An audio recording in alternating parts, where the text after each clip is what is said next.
Before Portland was known for bike-friendly streets and cute little coffee shops, the lore is that we had a pretty bad reputation in our early years as a black market for all things illegal. And Old Town Shanghai tunnels are believed to be remnants of that seedy past.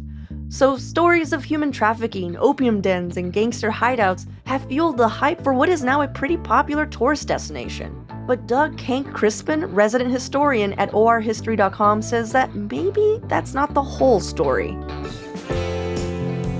It's Monday, March 20th, 2023. I'm Claudia Meza, and this is what Portland's talking about. If you're from Portland, most of us know exactly what the Shanghai tunnels are. But for someone who's just moved here and they're just like, I'm sorry, this sounds racist. Can you explain what the Shanghai tunnels are and what being Shanghaied means? In the 1880s, Portland was a very lively port of international shipping commerce. So during that time, the ships would come in and they would need to have crews assigned to them. They would apply to gentlemen that were called crimps.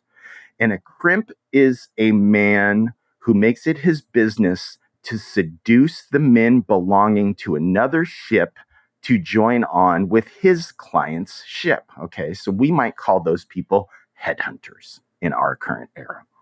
So these shipping headhunters, these crimps, would go about crimping these men. And every once in a while, they couldn't find enough able-bodied men to join up on these ships. And then they would begin the action that we call Shanghaiing.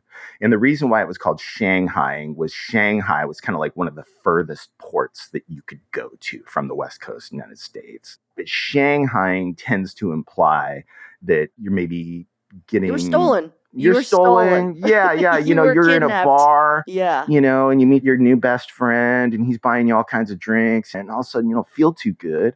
And then you wake up on a bark outside of Astoria a couple days later, somebody's kicking you in the ribs saying, hey, buddy, let's go get your ass to work. That's Shanghai. And so that happened now and again in the Portland area. But there were no tunnels involved with any of this. The business interests were all about this stuff. And the police were involved in it as well. The port authorities were involved in it. Everybody's getting a little bit of the pie, except for those lowly sailors. Like I said, if you had come by Old Town in like the 1880s and you saw a horse-drawn wagon and it had a couple of passed out dudes in the back, like nobody would pay any attention to that. There was no need for these tunnels that do not exist. Well, I see what you're saying. You're saying that there was no need for tunnels. All this stuff was happening above board. Yeah. People knew that someone was getting sent on a ship, and there was no need to hide it, is what you're basically saying. There was no need to hide it at all. That was good for the local economy. There was a lot of unemployed dudes in Portland that you could say, hey, man, you want to go to England? Do you want to check out what's going on over there? So that's where the crimps come in, right? So there was some nefarious stuff going on with the crimps, but it wasn't like, you're walking down a back alley and somebody hits you with a sap in the back of the head and drags you off to this like basement and puts you in a shitty little jail cell or something like that. Wasn't happening. So I heard that you have been to many of these Shanghai tunnel tours.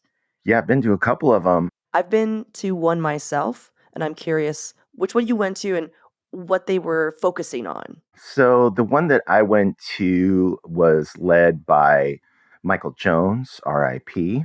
He was the gentleman that kind of came up with the idea, and I do say that pointedly. He invented the idea of the Shanghai tunnels.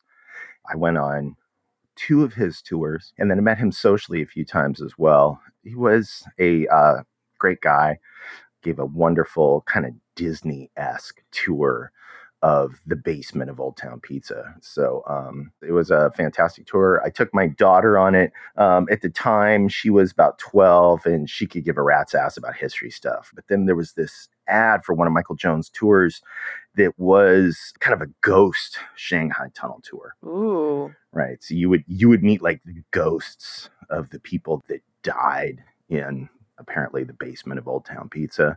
And one of the highlights of their tour was that there were, I don't know why, in a Shanghai enterprise, but there were like little baby ghosts. And as you would walk by, the little baby ghosts would like grab your hand. And like grown men had been known to cry on this tour because the fear was kind of their hook, their marketing hook. So my daughter thought that was fucking awesome. I think she wanted me to like cry in public or something. But so we went on the tour, she was kind of proto goth then. I kind of blame Stephanie Meyer for that or whatever, but that was kind of her vibe. And we had a great time. This is a perfect tour for a young goth. This is the stuff of young Totally. goths. It really Yeah. is. So we went on the tour and I surreptitiously had a voice recorder in my pocket. And so kind of recorded the tour.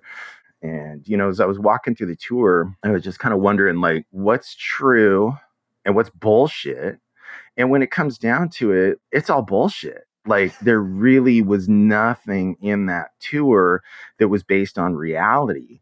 And again, it was a fantastic immersive experience, but like entertainment. All right, we're going to take a quick break here. And when we come back, we'll be debunking my own experience on a Shanghai tunnel tour.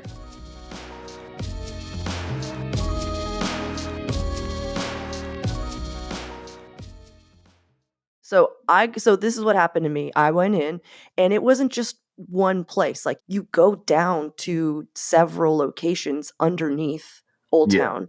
Yeah. And what I do remember is they said, this is the room where they would put the women. And I was just like, women got Shanghai? They're like, yes, into sex trafficking. And on the floor, they had something for you to walk on. But they're like, don't step off of this because it's all sand and glass. And what they would do is they would steal the shoes of men and women, put them in these like little rickety cages. And if they were to break out, they're barefoot. Everywhere they stepped was glass. So it would keep them contained. And how much truth is in that? Is that because that's a lot of like, dang, that's a deep lie. Like that is a lot of fiction. And they're just like, we didn't make this. This was here when we got here. What do you think, Doug? Well, okay, so there's two different issues here, right? You got the Shanghaiing and then the sex trafficking, right? And so as far as women on ships, they did not send any women on ships. Again, like they took the shoes off of these guys. And it's like, you want sailors without shoes on board ships? Like, no, these are wooden decks. You don't want guys walking around without their boots. Because I saw it too. Big old stack of like logger boots. All the shoes, right? Yeah, exactly. And they're like, these are all the poor, unfortunate souls. Yeah. And I thought the same thing. I'm just like, so they're just barefoot? They're just walking around on a ship barefoot, or do they get new shoes? Like, are there shoes on the boat? Yeah, no, there's not. Okay. Yeah, exactly. So again, I keep coming back to the comparison to Disney, and it's like it's a real live kind of Disney experience. Disney's kind of fun, I mean, I find it less fun the older I get, but as a kid, I thought it was a good old time. It's a fun tour. I don't want to drag the tour's name through the mud in that respect, but it's all bullshit. But were the tunnels actually built by Chinese workers, as for some reason it is now said? Portland was one of the largest Chinese communities in the United States. But again, a lot of these Chinese, almost always men, were working in mining or they were cooking in logging camps or things like that. They were finding seasonal labor as well. So the Chinese had all sorts of diversions for these men to spend their money on, including opium dens, gambling. Like there's a game called Fan-Tan that they played. You had to kind of guess how many beans there were and stuff like that. Sounds exciting. Yeah, totally. Lots of ways for them to spend money. And what the Chinese had was in basements, they would construct, I'm going to call them impediments, almost mazes. So you would walk along, there would be a wooden oak door and it would be locked. And once you, as a law enforcement officer, picked that lock, you would come in and then there would be another door. All right. And it would be really dark down there. And so there would be like these impediments to slow law enforcement down so that the Chinese could evacuate the Fan-Tan games or the opium dens that were going on further behind. So this is kind of where the idea of the Chinese tunnels came into be.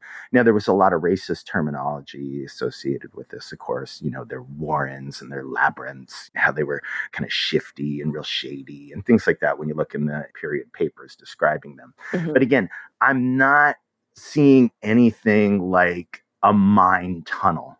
You're just saying there was a hall and there was a lot of doors. A lot of doors. Yeah. And the only reason why is to slow people down so you can get the fuck out of there and not go to jail. Okay, so look, the lore of the Shanghai Tunnel is one big encompassing thing to us. And it's like, men would get Shanghai, women would get Shanghai.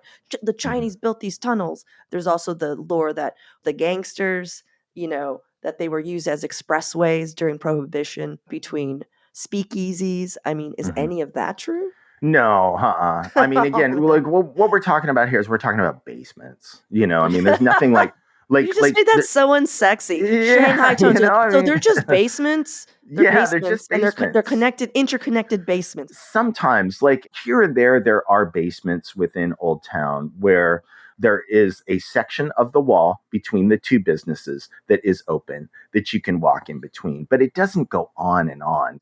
That's what's kind of interesting about this too. If you do a search on the Historic Oregonian, the Oregon Journal through the Multnomah County website, there's no mention of tunnels associated with this until 1970 when Michael Jones, again, rest in peace, came up with this story, and started The making this lore, business, right. the lore. So, like, it's just not there. And since 2010, through my podcast, Kick Ass Oregon History, we've asked people, please, like, give us some documentation, like, show us your Mhm. uncle's diary. Where he's like, oh, and then I was I in this got shitty little jail Shanghai. My cell. Yeah, shoes were yeah, taken. I totally. love those And shoes. Yeah. if you go back into the Oregonian, specifically around the 1920s, there was a lot of romanticism associated with people being crimped. And they would talk about that. And they might use the word Shanghai. They might say, oh, I met this guy and he told me I'd make $50, but I only made $20, and then I was on this ship for a couple months and the food was really shitty. And then I, landed in England and I had to find my way home. Like, there are several accounts of people who were air quote Shanghaied during this time in the Oregonian, but none of them talk about tunnels. None of them talking about being held in these little And jail it's just in the cells. daylight, Like, and everybody was yeah, just like, "Oh, good it's day, just sir." yeah, As you not it's just not reality. just taking 5 dudes in a wheelbarrow. They're Just okay. take them on down to the ship. They got their shoes on, though. That's So, right. why do you think Portland wants to believe or is, like, really holding on to this lore from the '70s? That's not that long ago.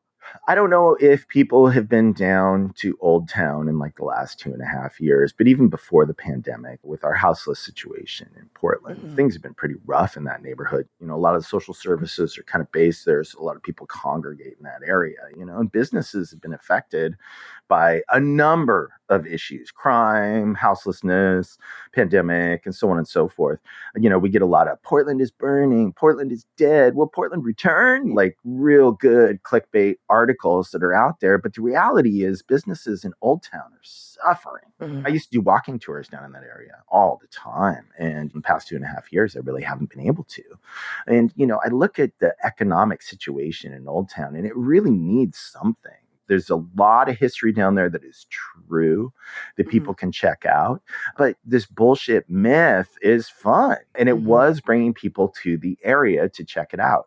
Bringing tourists to Old Town is fantastic. Kind of a return of normalcy, right? And to kind of Yeah.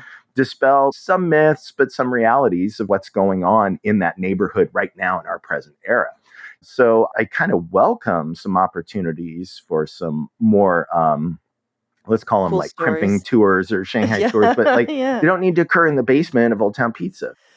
So, okay, so we've heard a lot of BS about this. Tell us one good story in Old Town that is for real, someone's grandfather has it in their diary. It's Yeah, yeah. So you can go down to Second Burnside, and there's a housing option for folks that are kind of in transitional situations called Erickson's. And Erickson's was a saloon. Supposedly, it had 7 bars inside of it, okay. 650 feet spread from Second Avenue all the way to Third, all along Burnside Street. It was Dang. billed as the largest bar in the world.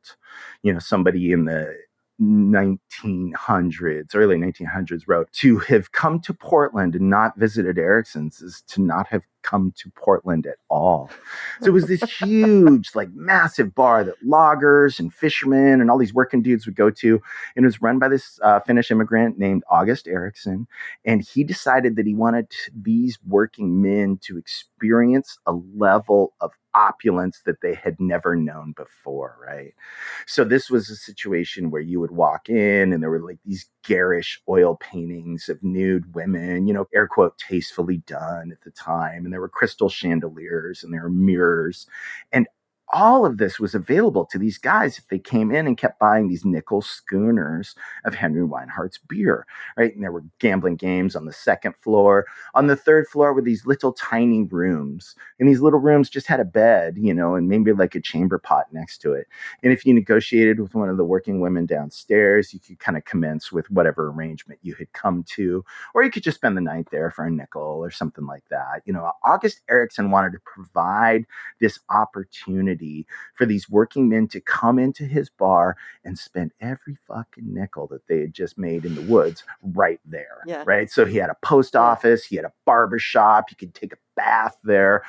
All these things just set up into this huge, the full opulent place. Full service yeah, bar. Exactly. Right there on 2nd and Burnside. So that's a spot that I think that would be worthwhile for people to check out. So, you get to actually take a look at some of the history and then how some of those historic spaces are being repurposed, right, to help address the issues that we have in Portland today. Well, Doug, thank you so much for taking the time to debunk some of these lores and, ruining my spirit about downtown. But but I wish that bar were still there. If you told me like, hey, they just opened up the longest bar in the world downtown, I would go. Right, totally. I would totally. go and just be like, why not? Yeah, yeah. Just go and see, stand at one end and say, I'll give you $1 if you can slide that drink all the way down here. That's exactly what I'm no joke, Doug. I was like, I just want to slide a beer across. Just slide it on down. Just exactly. Yep. Yeah. And now, for your microdose of news. Portland director Mark Gustafson won an Academy Award for the animated film Pinocchio last week. And if you didn't know, it was mostly shot in the Northwest Portland offices of Shadow Machine. And now Gustafson has announced continued collaboration with the LA-based animation studio, and their next locally made project is Milepost 88, which is reported to be a mystery series.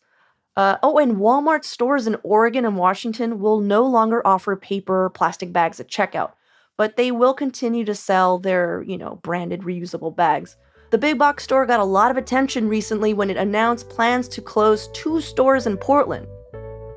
For even more local news and events, sign up for our daily newsletter, Hey Portland. There'll be a link in our show notes.